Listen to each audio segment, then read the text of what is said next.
is the North End. This is the North End. Hi everyone, welcome back to the North End. My name's Aizaz, and here are the 5 things we learned from Nottingham Forest 0, Liverpool 1. A little later than expected because I was away for the weekend, but I had to do one here because once again, Liverpool are creating memories and miracles in real time. So how could I not do a match review for this one? So point number 1, I think people, including Liverpool fans, are going way too early with name on the trophy stuff. Now, look, Saturday was another emotional game, another emotional result, and another emotional ending. And we should ride that emotion and ride that wave, especially within the fan base, but even outside the fan base. Isn't this what we watch football for? Isn't it for entertainment and passion? And anyone who knows me, whether it's in real life or within the digital world and WhatsApp groups, etc., knows that I am a pretty glass half full, optimistic Liverpool fan. However, let's just pump the brakes a little bit with the name on the trophy stuff. Jurgen Klopp's Liverpool have been able to create these kind of situations and memories throughout his whole tenure. It never had an impact on whether the trophy was actually coming to us at the end of the season or not. The other thing is there's this really big light sky blue elephant in the room as well called Manchester City. And look, we just seem to be playing them next week as well. So definitely going a little bit too early with the name on the trophy stuff. Was it wonderful? Yes. Was it glorious? Yes. Does it mean anything for where the trophy will be handed at the end of the season? Maybe, potentially. I mean, we only have them next to actually build on this result. But in the meantime, let's just be a little bit more careful with how early we're going. And that's outside the fan base too. I have heard quite a few people jump the gun a little bit here and say, oh, it doesn't matter with Klopp's last year, name on the trophy, destiny. I don't think so. So the first thing we learned this week is that people are going way too early with this destiny stuff. And I actually think that this is something that's going to come to fruition pretty quickly. You know, ultimately, look at the fixtures in the next month in March. We've got Liverpool versus Manchester City, and then we've got Manchester City versus Arsenal as well. I know that Arsenal play Spurs soon. We play Man United soon. There's so many big games and derbies coming up. We might not have to go all the way till May. I suspect we will, but it's Monday, the 4th of March. Let's just relax with the name on the trophy stuff. Number 2, I don't think I've really spoken about this on my match reviews because I am starting this season with Joel Matip as my starting centre back with Virgil van Dijk. But I think we've now learned and we've got enough evidence in the bank to say that Ibrahima Konate and Virgil van Dijk may be one of the best certain modern Premiership pairings. But if they can keep this stuff together for a bit longer, might go down as one of the very best all-time Premiership centre back pairings. Another phenomenal performance by both of them. Were we under the cosh against Nottingham Forest? Of course we were. Number 1, we are still not without many, many, many of our regular players, particularly in the starting team. Number 2, Nottingham Forest are at home. They've got a bit of a wave of emotion with Nuno coming in. And yet, how many times one-on-one do Konate and Virgil van Dijk get Liverpool out of jail? Obviously, Virgil's even got a bit more of that deep, deep, deep playmaker about him. Ibrahima Konate is just the man who's just like one-on-one, I will take the ball off you. Bravo to them again. Another fantastic defensive performance. And quietly, Liverpool have got 3 clean sheets in a row. So remember, just 4 games ago, which was only a week and a half ago, because it's how quickly our fixtures are coming. But 4 games ago, we conceded first to Luton, and there was a lot of like eye rolling and Liverpool still conceding. And here we are, 3 different competitions, 3 hard fixtures, and yet 3 clean sheets in a row. It's been fantastic, and it has been built on the rock that is Ibrahima Konate and Virgil van Dijk. So the second thing we learn is that they are here to really make an impact on this fixture and this title running. The other thing I'd say about this as well is we have to keep Ibu Konate fit because Clearly, Joe Gomez can deputize in there. He's also having a very good season, but he ain't Ibu Kanate, and neither is Gerald Kwanzaa, product of the academy, young player. Love the progress he's making. But at the same time, we clearly have a defensive two, and that is Kanate and Virgil. So we got to keep them fit and we've got to keep them together, especially for the big games. And that one leads right into point number three, which is big shout out for Kevin Kelleher. Now, look, Liverpool have one of the best goalkeepers, if not the best goalkeeper in the world at the moment, Alisson Becker.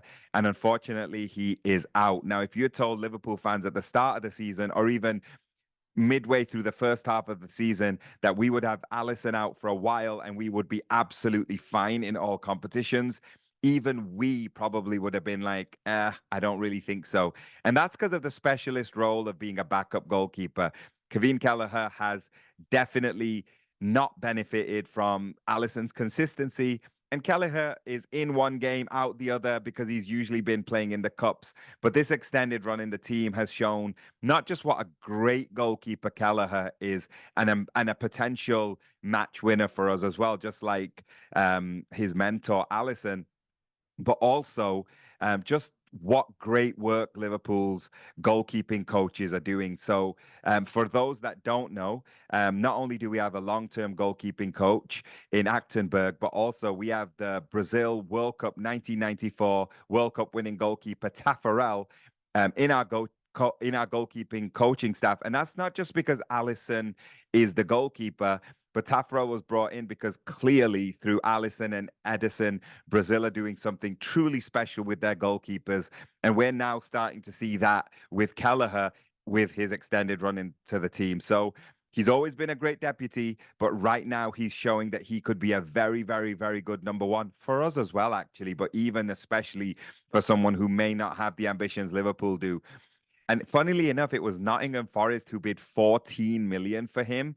I think it was in the summer transfer window, and that now just looks like a ridiculous amount because traditionally number two goalkeepers, it's such a poison chalice, and it was proving to be for Kelleher too. If anyone saw the last game of last season, Kelleher was not in a good shape playing Southampton, and here we are, a run in the team, another Carabao Cup medal, which he loves and relishes. He's going to be our Europa goalkeeper anyway, so it was good for him to stay put, but we have needed him so well, and he's done a great job.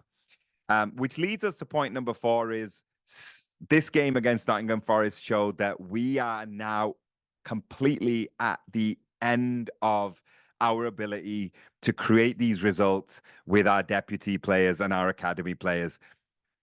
What this game showed is that Liverpool need their players back. We need them back in the starting 11. Manchester City is up next on the horizon. And in my opinion, Darwin Núñez and Dominic Szoboszlai, who both did come on, obviously Darwin making the big goal contribution, and also Mohamed Salah, we need them back immediately. Immediately. They have to play. What that means, what role they play on Thursday, that's a subject for another debate in the Europa League. Do we give them some minutes to get some rustiness out, or do we wrap them up in cotton wool? Jurgen Klopp gets paid the big bucks. His medical team get paid the big bucks. They can figure that one out. That's not a me decision. But my review is we are now absolutely at the end of that point where we can have these academy players ride this little period out. The big dog is in town on the weekend, Manchester City, who looked phenomenal in their derby. So we really need to make sure that we are as much stacked back to normal as possible. And clearly, Trent, Alisson, even Diogo Jota, Curtis Jones, these guys all need to come back soon too. Obviously, this Manchester City game is going to be a tad too quick for them because some of them aren't even training. But point number four is Saturday showed that we need our players back to normal as soon as possible. And finally, point number five, I've spoken about them both individually. Now I want to start talking about this partnership a little bit, which is the Uruguayan Argentinian combo of Alexis McAllister and Darwin Núñez. They are really looking like they are relishing playing with each other. McAllister's quick look up, ice cool in the injury time of injury time, is something only a couple of players in the league could do. and also to pick the pass out as well.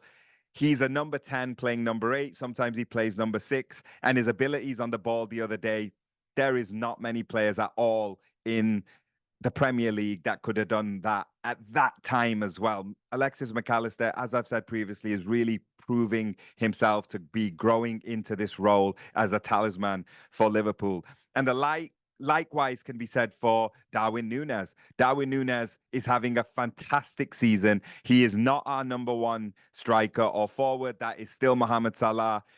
Darwin Núñez is easily the best second forward in the Premier League, easily. Like, it's not even close with his goals and assists. And yet he has joint most match winners in the league, including Mo Salah.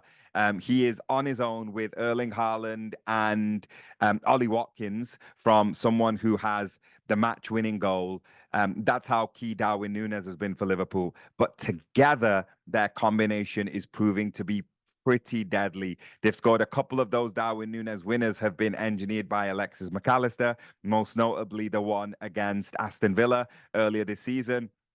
And they combined again fantastically well. Alexis McAllister gets on the ball when he's playing number 8, obviously no longer playing number 6. And his first move is to always look at what Darwin's doing. And they have somewhat of a telepathic combination, but also they look for each other. And Alexis McAllister looks for Darwin Núñez. He looked up, Darwin Núñez made the run, nodded it in, and another 3 points for Liverpool. And that's it. That's my 5 things we learned for this week.